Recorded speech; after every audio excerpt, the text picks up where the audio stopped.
요한 3서 1장 2절에 이런 말씀이 있습니다. 사랑하는 자여, 내 영혼이 잘됨 같이 내가 범사에 잘되고 강건하기를 내가 간구하노라. 내 영혼이 잘됨 같이. 먼저가 하나님의 진리 가운데에 있는 그 영혼이 잘 되는 것이 우선이고, 성공을 하고 인류대를 간 것은 그 범사가 잘 되는 부수적인 일이라는 겁니다. 그러면 가장 우선시하는 것이 무엇일까? 11월에 수능을 앞두는 우리 학생들에게 저들이 좋은 대학을 가고 수능을 잘 보기를 위한 기도보다도 저들의 영혼이 잘됨이 우선이 아닌가라는 거예요. 그래서 부모의 신앙과 자녀들의 성공은 자녀들의 영혼이 잘된 것이 부모가 그래도 성공적인 신앙생활을 하지 않았나라는 것이 제 나름대로의 생각이었습니다. 계속해서 보면은 그 요한 3서 1장 4절에 이릅니다. 내가 내 자녀들이 진리 안에서 행한다 함을 듣는 것보다 더 기쁜 일이 없도다라고 합니다. 다시 한 번만요. 우리의 자녀들이요, 진리 안에 행한다 함을 듣는 것보다 더 기쁜 소식이 없다라는 거예요. 이것이 성경이 우리에게 가르쳐다주는 핵심인 거예요. 아, 인류대 합격했대, 성공했대. 이것보다도 하나님의 진리 안에서 행한다 함을 듣는 것보다 더 기쁜 것이 없다라고 얘기하는 것은 무엇일까? 자녀들의 영혼이 잘됨이 그만큼 중요하다라는 거예요. 그래서 우리 계속해서 우리가 열왕기하를 바라보면서 우리의 영혼을 어떻게 하면 잘 되게 할까? 우리가 어떻게 하면 신앙생활을 잘하게 할까? 어떻게 하면 교회가 교회답게, 말씀이 말씀답게, 진리가 진리로 선포되어질까라고 하는 것이 본문이 가져다주는 뼈대이자 핵심인 거예요. 그 기준이 뭘까요? 끊임없이 여로보암 시대 때부터 금송아지를 숭배했던 북이스라엘, 솔로몬이 이방 여인을 취하면서 이방 여인 때에 세웠던 그 산당을 제거하지 않았던 르호보암 때부터 아비암, 아사, 끊임없이 그 자녀들 세대에 그 왕들이 제거하지 못했던 산당을 제거하지 못했다라는 그 기준. 하나님께서 남유다를 향해서 또 북이스라엘을 향해서 딱 두 가지의 기준을 갖고 있어요. 첫 번째 기준은 다윗과 같이 행해라는 거예요. 그리고 두 번째는 산당을 제거하라는 거예요.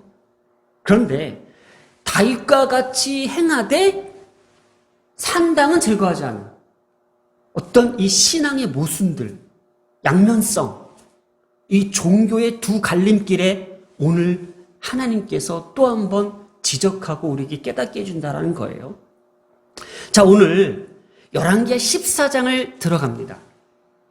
우리가 열왕기하 14장을 새로 시작하면서 한번 전체적으로 열왕기서에 대해서 한번 리뷰를 했으면 좋겠습니다.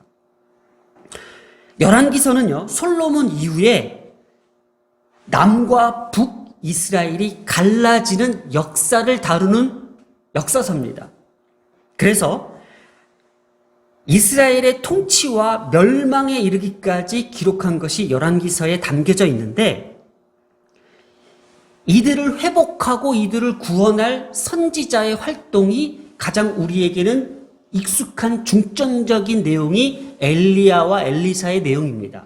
그래서 한국교회에서는 이 엘리야와 엘리사 내용만 중점적으로 다루고 있고, 그 내용의 역사적 배경과 역사적 상황들은 그렇게 자세하게 다루지 않습니다. 근데 우리 교회는 반대죠. 오히려 엘리야와 엘리사의 그 역사적 그 사역 속에서 가지고 있는 그 시대적 배경이 무엇을 얘기하고 있느냐를 더 중요하게 여기고 있다는 거예요. 열왕기상 7장부터 우리가 지난주 열왕기하 13장까지 다루었던 것이 엘리야와 엘리사의 전반적 사역 내용입니다. 엘리야와 엘리사가 추구했던 그 선지자들이 강구했던 것이 무엇일까? 바로 회개를 촉구하는 내용이었고, 그 회개 속에서 나름 이스라엘 왕들과 남유다의 왕들이 종교적 정책과 또 종교적 개혁을 통해서 노력하는 장면이 있었습니다.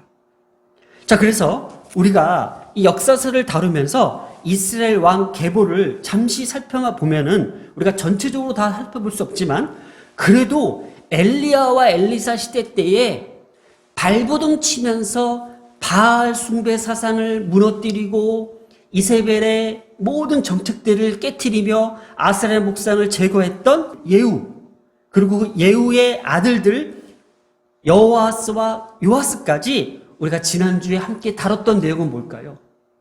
나름 여호와 보시기에 가증한 것들 우상 숭배를 제거했습니다. 나름. 그러나 북이스라엘의 정통이었던 금송아지는 다 완벽하게 제거하지 못했다라는 것. 이것이 한계였습니다. 그리고 앞으로 오늘 다룰 14장에도 북이스라엘의 멸망까지 하나님께서 다루시는데 오늘 14장 1절부터 7절까지 남유다 왕에 대해서 잠깐 설명을 하고 있어요. 남유다. 이 남유다에 오늘 함께 나눌 이 아마샤인데 한번 잘 보세요. 이스라엘의 선왕 중에서 3대 선왕이 있습니다.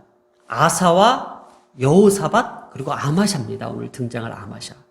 그런데 이 지금 북이스라엘의 역사 한가운데에 남유다 왕 아마샤에 대해서 언급하고자 하는 내용이 무엇일까라는 것을 우리는 주의 깊게 한번 살펴보자라는 거예요.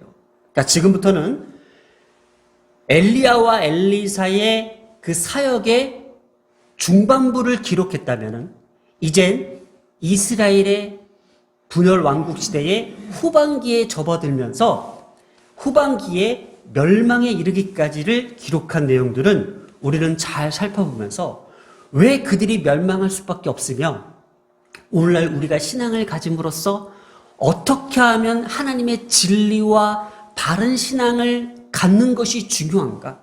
무조건 성공과 무조건 출세가 우리를 더욱더 부유케 하고 우리를 더욱더 높여주는 것이 아니라 그런 세속적인 신앙보다도 우리의 영혼이 잘된 같이 범사가 잘 되는 길을 성경은 우리에게 오늘도 제시해 주고자 한다는 거예요. 그러면 어떻게 해야 될까? 어떠한 삶을 살아야 될까? 어떠한 신앙관을 가져야 될까? 교회는 어떻게 하면 성도들을 진리 가운데 이끌어 가야 될까?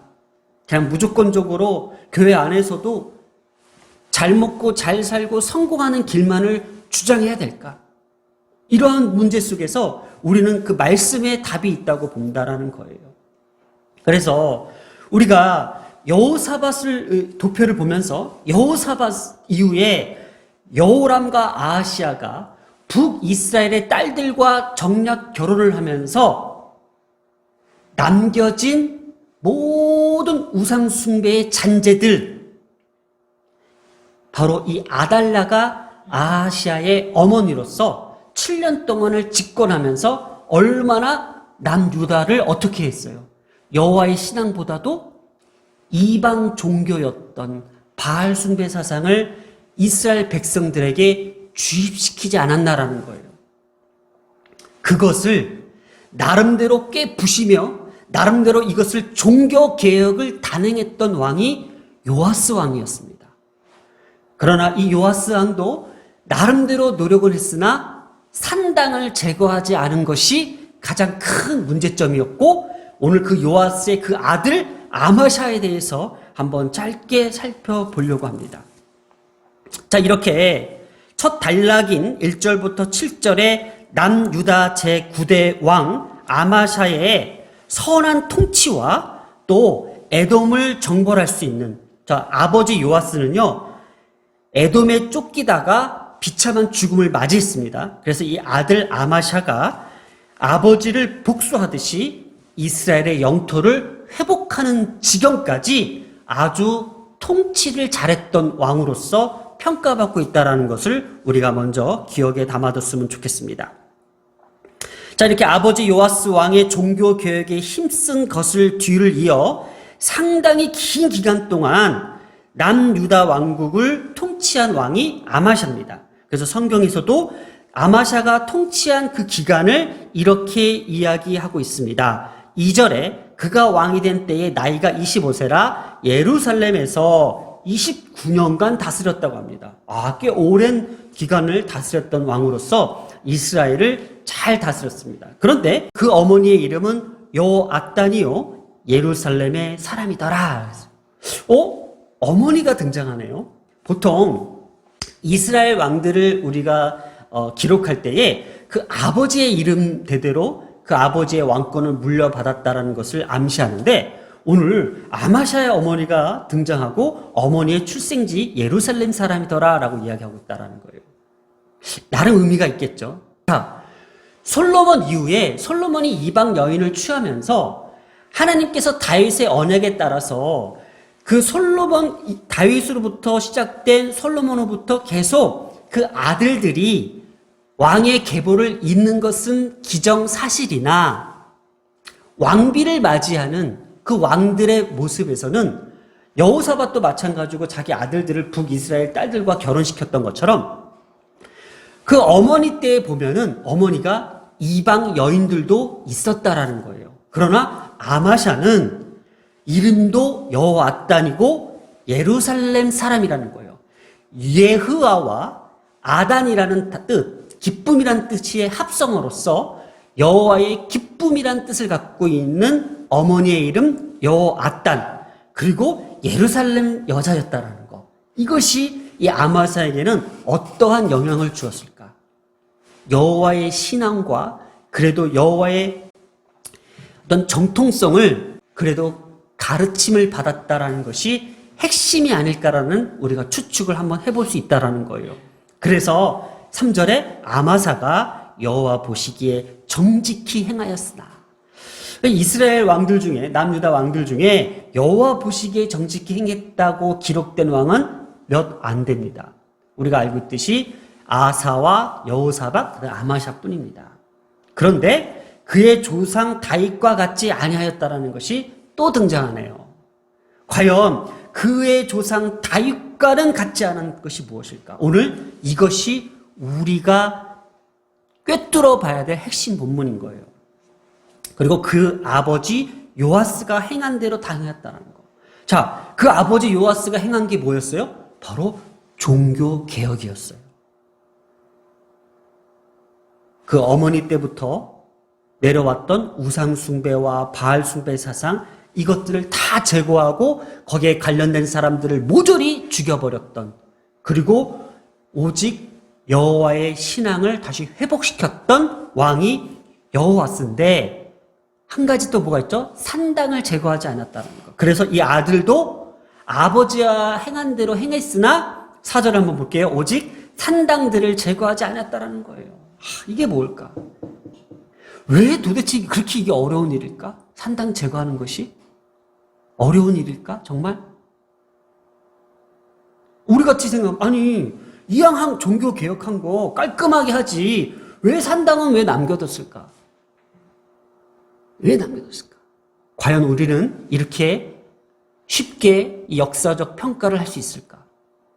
아마 이것을 우리 가운데에 적용시킬 때에, 우리에게도, 우리 교회 안에서도 이 산당이 아직도 존재하는구나. 그래서 4절, 백성이 여전히 산당에서 제사를 드리며 분향하였더라.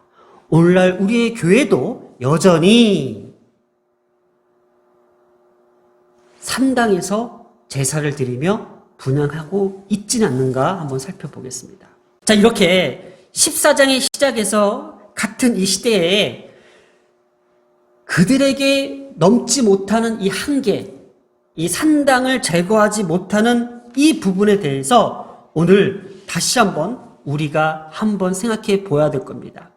자, 다윗 왕의 기준에서는요, 하나님께 대한 순종과 전적인 신뢰와 믿음이 있는데, 또 이스라엘 백성들에게 있어서 다윗 왕과 같지 않은 또 다른 그 기준, 다윗과 같지 않았기 때문에 범죄한 이 기준은 산당인 거예요. 그러니까 산당이 기준이 된 거예요.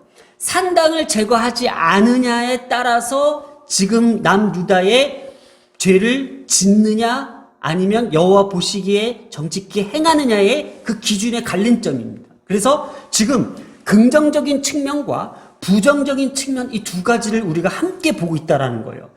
긍정적인 측면은 여호와 보시기에 정직히 행했던 것이었고, 부정적인 측면은 다윗과 같이 아니했던 것, 바로 산당을 제거하지 않았다는 것을 오늘 두 가지를 오늘 우리에게 보여주고 있는 것에 대해서 이렇게 아마샤는 여호와께 대한 온전한 마음을 갖지 않았다라는 거예요. 그러니까 여호와 보시기에 그럴듯하게 하나님의 말씀을 지키는 것 같아도 온전하게 드리지 못했던 것이 무엇일까? 자, 그것이 6절을 한번 볼게요. 자, 지금 이 아마샤가 여호와 보시기에 정직히 행하면서 아주 나라를 잘 다스렸어요. 영토도 회복했고요. 아버지 요아스의 그 복수도 잘 이루었어요. 그런데 아버지의 복수를 이루면서 왕을 죽인 자의 자녀들은 죽이지 않았다는 본문이 나와요. 6절에. 이게 무슨 뜻일까? 자, 그래서 이 빨간 줄을 한번 볼게요. 이는 모세의 율법책에 기록된 대로 함이라. 쉽게 말해서 아마샤는요, 모세에 기록된 율법대로 하나님의 말씀을 순종하고 지켰다라는 내용이에요. 그거의 근거가 뭐예요? 신명기 24장 16절에 아버지는 그 자식들로 말미암아 죽임을 당하지 아니할 것이요, 자식들은 그 아버지로 말미암아 죽임을 당하지 아니할 것이니 각 사람은 자기의 죄로 말미암아 죽임을 당할 것이니라, 이거예요. 그러니 아버지의 죄로 인해서 그 자식까지 죽임을 당하지 않는다는 것을 이 아마샤는 아버지가 에돔 사람들에게 비참한 죽음을 당할 때에 아마샤가 왕으로 집권하면서 아버지의 그 피를 복수하기 위해서 에돔 사람들을 모조리 죽여요. 그런데 그의 자녀들은 죽이지 않았다라는 것. 그 근거가 뭐예요? 모세의 율법대로 자기는 그 말씀을 지켰다라는 거예요. 바로 우리가 기억해보면 비슷한 내용의 본문이 있죠? 다윗이 사울을 기름 부은 자이기 때문에, 하나님께서 기름 부으신 자이기 때문에 죽일 수 있었으나 손을 대지 않았다라는 여호와 앞에서 순종했던 그 모습, 바로 이 아마샤도 여호와의 말씀을 이렇게 순종하면서 잘 지켜냈던 왕이었다라는 것이 긍정적 평가를 두고 있으며, 바로 이것이 여호와 보시기에 정직히 행했던 모습이에요. 그러나 한 가지, 산당을 제거하지 않았다라는 이 종교적 두 갈림길, 이 신앙의 양면성을 우리가 지금 보자라는 거예요. 그래서 아마샤가 여호와 보시기에 정직히 행하였으나 이것이 긍정적 평가였잖아요.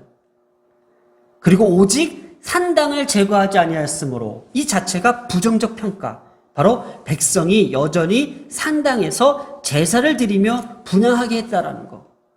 자, 이렇게 산당을 언급한 이유에 대해서 한번 보자라는 거예요, 오늘. 왜 성경은 이 정직히 행했던 모세의 율법대로 그 말씀을 그대로 행했던 이 아마샤의 긍정적인 평가 이면에 왜 산당을 또 언급했을까? 아까 조금 전에 얘기했듯이 이 산당 제거의 유무가 왕들의 종교 정책을 평가하는 기준이라고 했잖아요. 바로 다윗과 같이 한 것이냐, 다윗과 같이 행하지 아니한 거냐라는 거. 왜 그랬을까? 분명히요, 중앙 성소인 성전이 있음에도 불구하고 비정상적인 방법으로 하나님께 예배를 드린 변칙적 장소로 삼았다라는 거예요. 이 산당이요, 우리가 이렇게 착각할 수가 있어요. 이방인들이 따로 드리는 산당으로 착각할 수가 있는데, 그러한 산당의 개념이 아니라 지금 남유다 백성들에게 있는 이 산당은 그동안 솔로몬 시대 때부터 내려왔던 우상 숭배자들이, 이방 종교들이 그들이 행했던 종교적 행위들, 그 모습들이 여호와 신앙에 스며들었던 거예요. 그러니 쉽게 이것이 바뀔 수가 없고 이것을 제거할 수가 없는 거예요. 열왕기상 15장 15절에 이러한 말씀이 있습니다. 이 산당 제거를 하지 못하는 이유 중에 하나, 산당 제거를 못하고 지금까지 남겨진 이 근거가 여기 있다라는 거예요. 볼까요?